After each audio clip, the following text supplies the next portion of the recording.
This week, the sexiest car on the road surely has to be Ford Ranger's Raptor.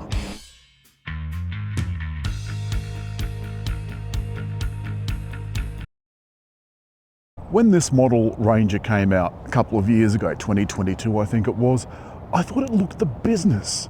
The front looks all butch and the Raptor version has got Ford in big bold letters. But like many of the other family cars, Ranger has joined the safety brigade and it's got cameras and stuff all over it. It even has automated parking.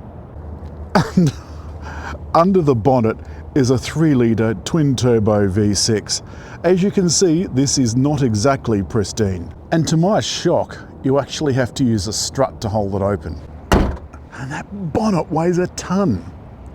Let me come around to this. Oh, it's got some vents up on the top, just for good measure. Really ready for Baja mode, and we'll talk about that later.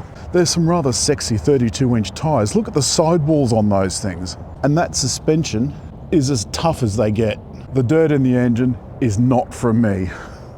We did go for a little adventure testing a Triton last weekend, but sadly much of my footage was ruined, so the only thing we're left with are these pictures to prove that we were actually there.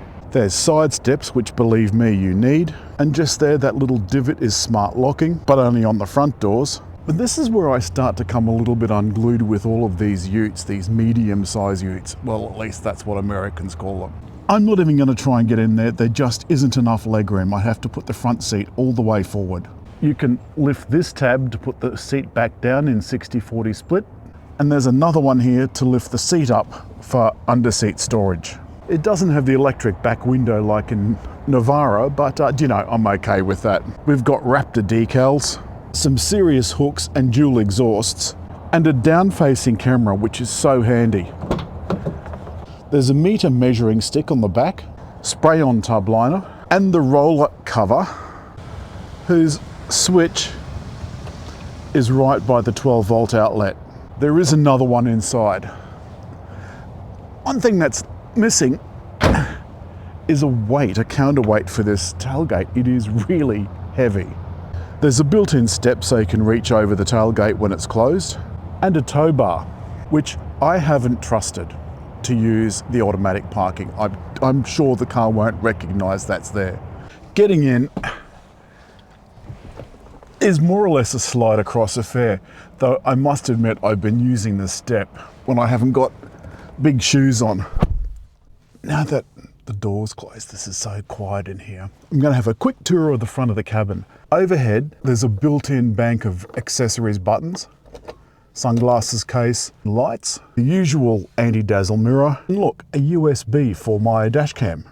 And this is the Raptor button, which is actually a My Mode button. You can program steering, suspension, and exhaust so that you've got just the right mix.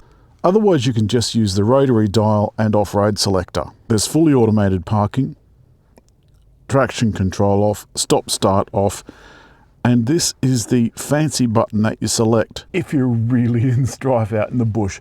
Below the driver's right knee, there's a button for everything, including the retractable roller shutter on the back. There's smart cruise control that gets you out of trouble and lane centers by steering, as opposed to some of the other opposition which use braking. Oh my God, that is horrendous. It's the full-size Ford tablet, individual air conditioning controls, wireless charger and USB, electronic gear selector, cup holders, upper and lower glove box, plus a little whatnot shelf. Surely the most impressive of all is this dash. Turn it on.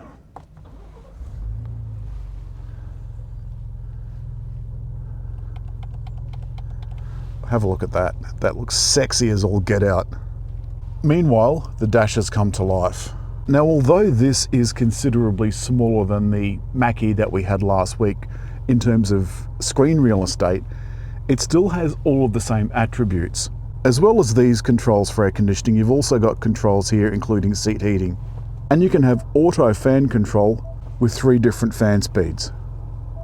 It's got wireless Apple CarPlay and Android Auto, a fantastic camera, the vehicle settings menu, but I've been trying to get the Ford Assistant to do something other than be obstinate. Just doesn't want to cooperate. There's body-coloured surrounds around the vents and on the chair. This orange, I think, looks absolutely the business. Now, if you think this car is not ready the way it is,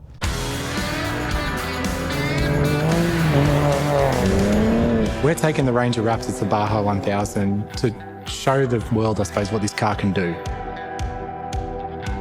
It's one of the toughest races in the world, and we think that the race itself is a really good proof point for us to show what the car's capable of. All we've really done is the fuel system, the roll cage and all the safety gear inside, but the whole drivetrain, all the running gear, the chassis is completely stock standard. I demonstrated the smart parking on the Mach-E last week with the little smart parking button, so I'm not going to try and do it this time. I'm just not brave enough. The electronic selector, if you give it another little gentle pull back, it enters manual mode, but we don't want to do that. At the moment, I have it in, what do I have it in?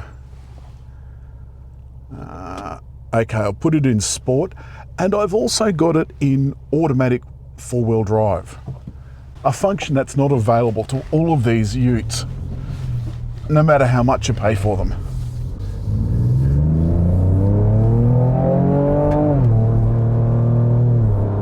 Doesn't that sound fantastic? In sport mode, you can hear the transmission changing up and down to give you the best possible performance. I'm just not used to that in one of these utes that's usually powered by the industrial might of a diesel engine that sounds like it came from a 1920s tractor. I mean, okay, this is no sports car, but remember, it's Baja ready. If you keep wondering what that's all about, watch this. Ranger's a global platform and Baja's a global race, so certainly something we're looking forward to here is being able to represent Ranger and show what Ranger and Ranger Raptor can do in one of the toughest races in the world.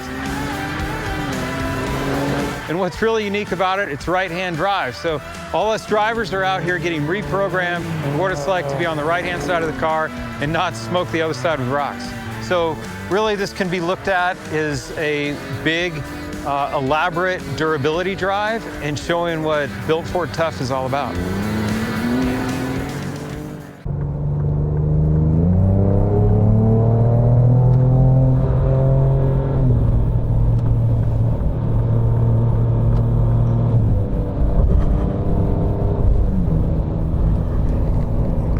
Right, well, that was remarkably worry-free. And I've activated the smart cruise control, which has also got steering. So now we go to a few other features.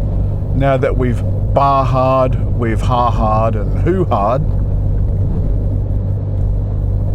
let's talk about the things that make this worth the 90,000, probably 98,000 once it's registered, etc. The speakers are Bang & Olufsen. And remember, the automotive Bang & Olufsen is not the same as the one you have at home. They're two different companies splitting off some years ago. As I look out over the bonnet, I feel like I'm a very long way off the road, and when you get in and out, you actually are a long way off the road. Sadly, there will always be compromises in a ute like this, namely the back seats, where you put the apprentices, or your children, or people you don't like. Because unless you get a Ram or an F-150 or something like that, the rear space is always going to be awful. Let's talk about fuel consumption, which at the moment is averaging 14.1 litres per 100 kilometres. Not exactly what I would call brilliant, but nor is it awful. And that brings us to towing. The normal utes, the ones with the 10-speed automatic transmission and the diesel engines, have a 3,500 kilo towing capacity. This has a 2,500 kilo towing capacity. Though I suspect you're not going to be wanting to tow very much with it. I suspect you're going to want to be fluffing about in the sand. I'm smiling while I'm thinking about it. It's that time of the afternoon again. back in the Sydney CBD. I've put the Ranger back into my preferred mode. Lovely easy steering, super light steering. We get asked often how these quite large vehicles are to drive in town. It feels like a normal car, albeit a very big one. But you can see now how comfortable this is in town. Be able to back up to a building site because, let's face it, it's a tradies car. But is it really a tradies car? I'm not so sure. That's all this week for Ranger Raptor. I absolutely adore this car. It ticks all my boxes, including the one that makes me feel like a man. As always, hit like, leave a comment, and just over there to subscribe.